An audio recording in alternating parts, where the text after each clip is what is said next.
da distribuição permite às empresas aumentar essa assertividade no processo de tomada de decisão. Então, se eu entendo como que funciona essa empresa, como que funciona a sua diretoria, tá? Como que funciona a forma de mandar dentro dessa empresa, eu vou ter maior assertividade na distribuição dos canais de distribuição, tá? Então, quando se pretende implantar, né, ou modificar o sistema de distribuição de seus produtos. Então, se eu resolver mudar, eu preciso fazer essa análise, ok? Portanto, quais aspectos devem ser levados em consideração no processo de decisão sobre implantação de modalidades de distribuição? Então, o que eu preciso conhecer da empresa para eu poder ter um processo de decisão de tomada de alterar essa modalidade de distribuição, beleza? Então, estudar a evolução da distribuição do setor, né, em que a empresa está inserida, é hoje em dia atividade indispensável de qualquer analista. Com efeito, qualquer planejamento empresarial passará por uma análise desse processo. Isso poderá levar em conta os seguintes aspectos, ou seja, qual aspecto eu vou utilizar para ver como está esse canal de distribuição e se eu posso mudar, como eu posso mudar e qual a melhor opção utilizar, tá? Então, estudo das previsíveis alterações ambientais, né? Eu tenho aí diversos problemas ambientais, tanto de empresa como também ambientais no sentido de política de poluição do meio ambiente, né? Então eu tenho aí alterações ambientais que vão fazer com que eu faça essa mudança, tá? Estrutura dos intermediários que compõem o canal de distribuição. Às vezes a estrutura de um canal de distribuição não me serve mais. Às vezes eu tenho que alterar para uma coisa maior, tá? Para algum sistema maior. Aspectos tipológicos que caracterizam os formatos de varejo presentes no setor, né? Os tipos de varejo, eles podem mudar também, né?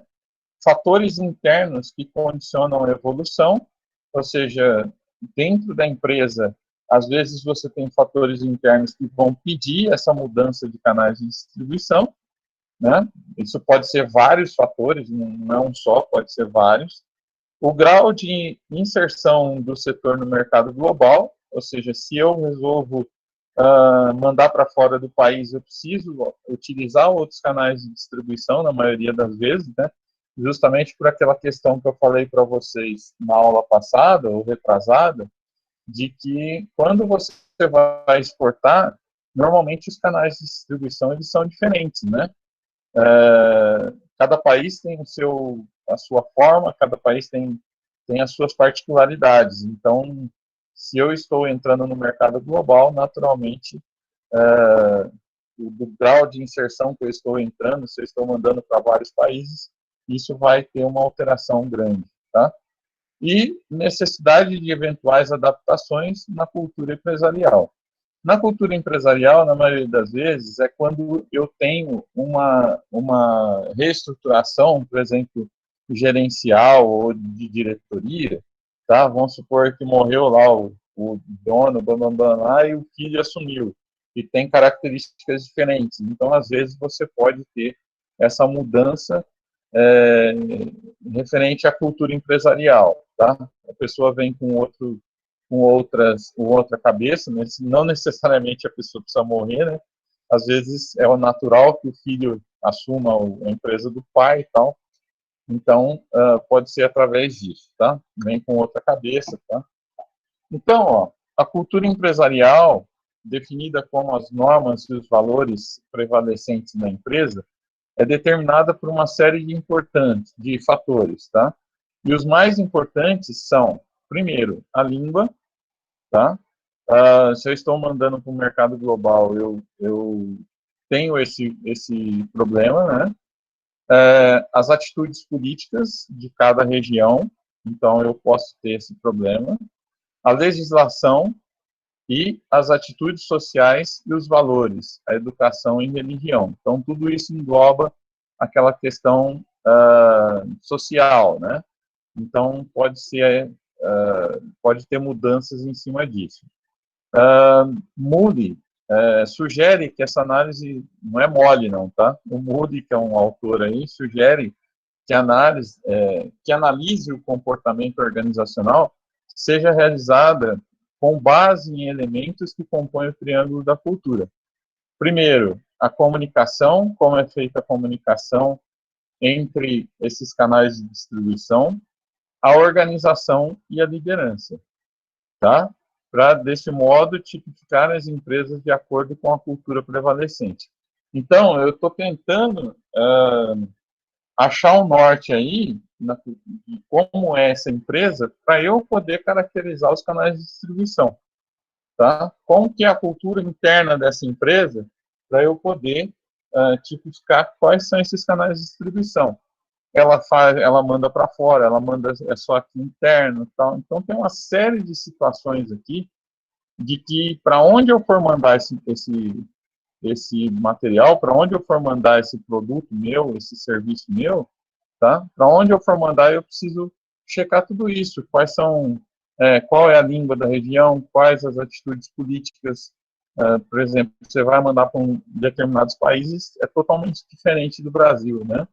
Legislação, as atitudes sociais, os valores, tal. Então, uma série de coisas que vai prevalecer aí sobre o meu canal de distribuição, tá? Então, a comunicação, ela aglutina não só os aspectos linguísticos, mas também todos os comportamentos não verbais e todas as atividades simbólicas, de algum modo, né, contribuem para manter as expectativas dos colaboradores da empresa. Então, ela estava falando aqui que não apenas o aspecto de linguagem, né, não o aspecto de línguas diferentes, inglês, espanhol, francês e tal, mas também os aspectos não verbais, ou seja, como que essa diretoria atua, como que esse mercado atua, tá? Então, são aspectos não verbais de como essas atividades elas funcionam dentro dessa empresa, no canal de distribuição dessa empresa. Beleza? E a organização é um conjunto de valores assumidos pelos indivíduos que reflete no modo como o trabalho é organizado, como são executados ou planejados ou medidos os resultados. Então, vocês percebam que tudo isso é uma análise interna da empresa para eu poder justamente identificar qual é o melhor canal de distribuição, tá? Então, é um conjunto de valores assumidos pelos indivíduos, ou seja, de acordo com cada unidade, cada fábrica, tá? Tem valores assumidos. Ela tem uma missão, ela tem um tipo de missão, ela tem valores, ela tem a visão, tá? Então, tudo isso, o canal de distribuição, ele deve levar em consideração, tá? Então, ele precisa levar isso em consideração. Você não pode... Uma das coisas principais, pessoal, que eu falo sempre, parece que é uma coisa totalmente boba, tá? E eu falo que isso não é tão bobo assim quanto parece, porque às vezes você abre lá algumas empresas, missão, principalmente empresas pequenas, né? As empresas pequenas, como que elas determinam a missão delas? Coloca qualquer coisa lá que seja relativa ao mercado, de preferência vai lá, copia de outra que já está no mercado e normal, e vamos trabalhar dessa forma. Pessoal, a missão é uma das coisas principais dentro de uma empresa, tá? A missão é quem vai determinar o que essa empresa é, tá? Vai determinar como o seu funcionário vai trabalhar a sua empresa. Os valores dessa empresa, eles vão determinar como essas pessoas vão trabalhar, tá? E isso naturalmente vai refletir nessa questão dos canais de distribuição, tá? Não só dos canais de distribuição, mas vai refletir no preço, vai refletir nos produtos, vai refletir em tudo, tá? Quando a gente fala, assim, só para citar como exemplo para vocês, para ficar bem fácil, tá?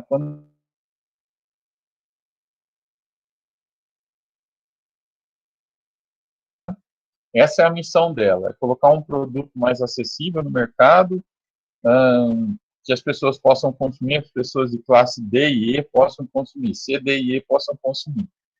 Tá, beleza. Tá lá a missão determinada, tal. Galera, se eu utilizar, por exemplo, um canal de distribuição muito caro, vamos supor que eu quero mandar essa cerveja por avião lá para a Amazônia. Vocês acham que ela vai conseguir encaixar no mercado com a mesma missão de que é vendida aqui para nós? Ela não vai, ela vai custar caro, tá? Então a missão ela é muito importante, apesar de parecer que é uma frasezinha lá colocada no além, essa missão ela é muito importante, ela que determina como é planejado, como é definido uma empresa, tá? Então não só dentro dos canais de distribuição, mas a missão ela vai determinar tudo que acontece dentro da empresa e como vai acontecer dentro da empresa, ok? Então, ó, outro fator aí, a liderança, né, que também representa outra série de valores, refere-se à determinação de quem tem o poder, como ele é exercido, quem manda em quem, ou ainda, como são tomadas essas decisões. Então, eu falei para vocês lá no início dessa aula de que é necessário você ter uma base de como é feita a direção dessa empresa, tá? Qual é o perfil da pessoa que está comandando esse tipo de coisa? Por exemplo, você pode ter um atrito nos canais de distribuição e, dependendo de como é essa diretoria, ela vai trabalhar de uma forma ou de outra. Ela pode trabalhar de forma truculenta, ela pode trabalhar de forma conciliadora, então, vai depender de como é os valores dessa pessoa que está comandando, como que ela é exercida no caso, né? Como que ele faz? Qual é o perfil dessa pessoa que está comandando essa empresa, tá? Isso de fato vai trazer aspectos para a comunicação aí para os canais de distribuição, beleza? Estou correndo um pouquinho, pessoal, porque ele já tinha perdido já uma boa quantidade da aula ainda de tempo, senão acaba não dando tempo, tá? Se alguém tiver alguma dúvida, pode interromper aí, pode parar a aula, que não tem problema não, só estou correndo um pouquinho mais que normal, beleza? Então, ó, de acordo com esses três parâmetros que a gente apresentou, que é a comunicação aí, o interno da empresa, né, esses valores e tal, de acordo com os três parâmetros apresentados anteriormente, as empresas varejistas podem ser tipificadas pelo grau de organização, pela comunicação que utiliza ou ainda pelo sistema de liderança que adota. Então, são esses três fatores que eu apresentei anteriormente para vocês que vão determinar esse mercado varejista. Como que é esse mercado varejista? Tá? Como que ele pode ser tipificado? Qual é o tipo de mercado varejista? Eu falei para vocês aí, tipificar qual é o tipo de mercado varejista, tá? Para que eu faça esse envio dos meus materiais aí. Então, ó, como que ele pode ser esse mercado varejista aí? Em primeiro lugar, ele pode ser um comércio tradicional, tá? Caracterizado como uma organização informal, em que as decisões são tomadas sem atender a nenhum esquema de planejamento e são apoiadas em experiências passadas, sendo exercida uma liderança individual com hierarquia normalmente inexistente, tá? Isso a gente fala, comércio tradicional, são empresas pequenas, tá? Que ele fala aqui, ó. Na maioria das vezes, essas empresas pequenas são movimentadas por pessoas que caracterizam uma liderança individual. Elas não têm gerência, por exemplo, tá? Elas não têm diretoria. É uma pessoa que comanda lá, não tem hierarquia, porque essa pessoa, de tão pequena que é essa empresa, essa pessoa acaba comandando, tá? Então, um exemplo aqui, ó, são os comércios tradicionais de proximidade, tá? Normalmente exercido por empresas familiares, ó, tipo mercearia de bairro, tá? E todo aquele que é, sobretudo, atuante longe dos grandes centros de consumo. Tá? Nesses casos, os empresários aliam sua grande capacidade de trabalho a um bom conhecimento do comportamento de compra dos clientes. É lógico, se você trabalha em uma empresa pequena, se você não tem níveis hierárquicos, é você mesmo que atende. Então, você tem um grande conhecimento do seu mercado, tá? A quem são normalmente concedidas vantagens importantes? Então, para quem que eu vou utilizar, para quem que eu vou dar desconto aí, tá? Algumas vantagens do tipo desconto. Como, por exemplo, né, o atendimento personalizado ou sistemas especiais de crédito aí, ó. Quais são as vantagens? São vantagens que eu vou oferecer, já que eu conheço, não tem hierarquia, já que eu conheço o meu mercado de cabo a rabo, tá? Então, normalmente, empresas familiares, empresas pequenas. Aí a gente começa a aumentar um pouquinho o tipo de empresa, tá? A gente começa a ter tipos de empresas que são quase igual a essa anterior, de comércios pequenos, mas um comércio em transição, ou seja, passando de um nível hierárquico para outro, tá? Então, ó, esse comércio em transição, ele é caracterizado pelo interesse de progressão manifestado pela organização, que se apresenta fortemente implantada. Normalmente, existe um esboço de planejamento. A liderança continua hermética e concentrada, e a hierarquia é só aparente, tá? Então, você já começa a utilizar, por exemplo, um sistema de gerência, tá? Em que você tem lá o seu diretor, né? Só que esse diretor já começa a passar um pouco dessa direção para uma gerência, por exemplo, tá? Então, ó, às vezes pode ser também que você esteja passando, aqui como ele fala que a hierarquia é só aparente, né? De que o pai está passando para um filho, por exemplo. Tá? Então, ó, exemplo é o comércio tradicional de segunda geração, ou seja, o pai passando para um filho, o avô passando para um pai, alguma coisa assim, né? Do tipo pequeno supermercado ou mercearia grande. Normalmente são empresas de índole familiar, com poder concentrado no líder, mas onde existe alguma organização, pelo que a receptividade, a inovação ela é maior, tá? Então, quando você tem aí níveis hierárquicos sendo mudados, as pessoas que estão entrando, normalmente são pessoas mais jovens, então elas já trazem na bagagem já alguma necessidade de inovação, né? Então, normalmente isso vai acontecendo, vai tendo mudanças nessas níveis hierárquicos, aí naturalmente as inovações elas vão aparecendo, justamente por esse ponto de que as pessoas estarem mudando, de pessoas mais jovens estarem assumindo essas empresas, tá? Então, ó, são empresas que procuram adaptar-se à evolução dos mercados. Então, se eu tenho mente aberta, naturalmente eu vou me adaptar à evolução dos mercados, existindo ainda algum espaço para o associativismo e receptividade para a aprendizagem de novos conceitos. Então, eu parti de um nível hierárquico de um comércio normal para um nível em que está tendo uma transição de hierarquia, tá?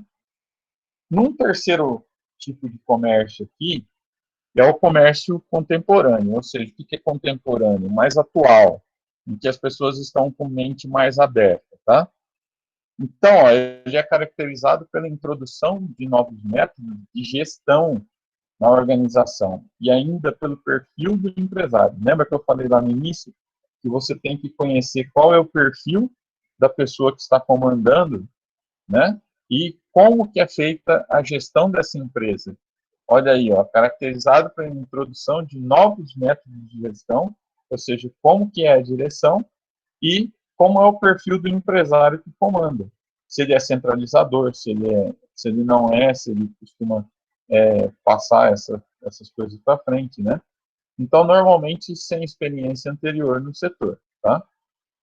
O ciclo de vida dessas empresas pode não ser longo se a formação, a especialização e a adaptação dos empresários não forem adequadas.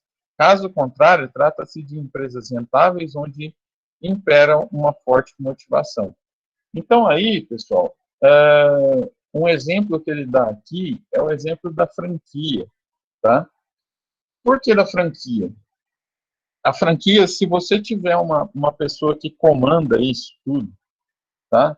Que esteja adaptado ao perfil daquela franquia que esteja sendo vendida para ela, tá? A tendência é que essa franquia ela prospere. Por quê? Porque a franquia normalmente ela faz um estudo de mercado, ela te dá todas as condições. Por que você adquire uma franquia? Por que você vai pagar o resto da vida para uma empresa uma participação? Tá? Porque justamente ela está te dando lá no início uma experiência que você não teria se fosse partir de uma empresa do zero. Tá? Então, é muito importante você ter um perfil adequado para aquela franquia, e se vocês tiverem a oportunidade algum dia de comprarem uma franquia, né, ninguém sabe como vai ser no futuro aí, se vocês tiverem a oportunidade, comprem uma franquia que esteja adequado ao seu perfil, porque senão há uma chance muito grande disso não dar certo. Tá? Você pode utilizar, por exemplo, uma franquia que não tem nada a ver com você, ela vai fazer todo o estudo necessário, mas que no final das contas não vai ser adequado para você. Então a tendência disso cair é muito grande, tá? Então ela deve ser adequada. Então, ó, exemplo de vertente positiva pode-se citar o sistema de franquia, em que os empresários sofrem um processo de formação e adaptação. Ou seja, é ensinada para aquele empresário, é dado uma formação para ele e uma adaptação para ele dirigir essa empresa, tá? Então, pela negativa, ou seja, caso contrário, né, cita-se o exemplo das lojas sem bandeira de notoriedade, ou seja, compra uma franquia lá que não tem bandeira, né? Mais estabelecidas nos centros comerciais, resultantes de um processo de investimento que teve por finalidade a modificação do estatuto social do empresário investidor. Ou seja, eu estou mudando a cabeça do empresário investidor para que ele se adapte à minha franquia. Caso contrário, há uma tendência muito grande de não dar certo. Ok?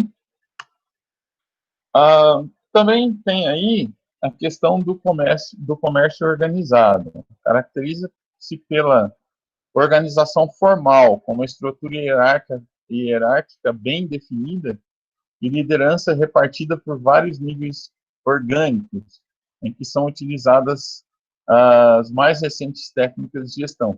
Esse seria o mais apropriado, por exemplo, para uma empresa, né? Então, como exemplo aqui, pode-se citar as empresas internacionais que operam no Brasil, as grandes empresas nacionais e algumas médias empresas de recente constituição. A empresa é tão grande, pessoal, que não tem como você não ter níveis hierárquicos dentro da empresa, tá? Que te ajudam a movimentar isso. E se você não tiver se você tiver um poder centralizador aí, você não consegue manter uma empresa grande, tá? Ela precisa ter a descentralização, ou seja, ela precisa que você dê autonomia para o seu gerente, dê autonomia para o seu diretor, tá? Dê autonomia para alguns funcionários, tal. E isso são técnicas de gestão, tá? Utilize planejamento em tudo que se faz. Ok? Então, não é uma empresa pequena em que o cara vai lá, ele cuida das coisas, tal. Aqui o nível já é mais alto, tal. O nível já é mais elevado. Ok? Galera, corri pra caramba, nem precisava ter corrido tanto, né? Foi rapidinho aqui, nessa questão aqui. Não, menos mal. Pior seria se não desse para dar aula completa, né? A nossa prova é na próxima aula ou é na outra ainda? Nós temos mais uma aula aí. Vocês têm noção aí? Tem mais uma ainda. Mais uma? Então, beleza. Vamos ver se a gente faz... eu vou ver como é que está a matéria, ver se a gente faz um resumo de toda a matéria aí para ver o que a gente consegue passar em uma aula só para vocês, tá? Talvez eu não Isso, passe professor, um resumo aí ajuda bastante. Sim. Talvez eu não passe essas últimas, que são mais recentes, mas aquelas primeiras é interessante, né? Fazer para vocês. Beleza? Vou fazer a chamada aqui. Corri pra caramba, achei que não fosse dar tempo. Eu falei, putz, já perdemos meia hora de aula. Muito bom.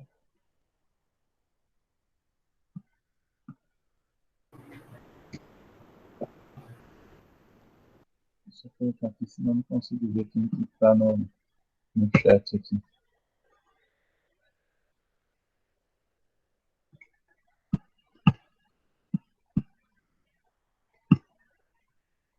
Hein, professor? Oi? Pode falar, Vinícius. A sua matéria é muito abrangente, né? Então, esse resumo aí vai ser só do começo? Não, eu vou ver como é que está essa matéria e tentar fazer um Certo. apanhado geral para que a gente tenha uma noção. Rapaz, eu tenho uma dica boa, hein, professor? Eu imagino sua dica. Fala. Fácil. É só você fazer é só você fazer as perguntas que for cair na prova e dá para nós estudar. Ah, legal. Ótimo. Fácil, né? Vamos ver o que Tô errado. Vamos ver o que a gente vai fazer aqui. Vamos analisar. Vamos lá, galera. Adriana Moura tá aí. Presente. Tá aí. Ana, tá aí? Aqui. Anne, tá aí. Daniel. Não, Arielle, desculpa. Arielle tá aí. Daniel tá. Douglas tá. Grazi não entrou hoje, né? Guilherme tá aí. Gerson. Karina Barroso. Tá aí. Karina tá aí? Não? Ok. As duas Carinas estão, né? Beleza.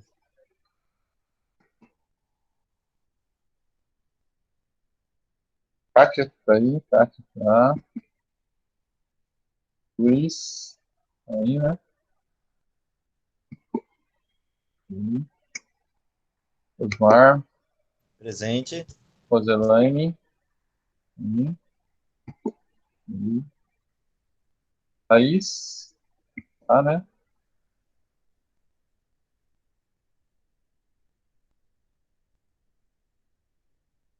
Thaís tá aí, né? Eu disse ela também.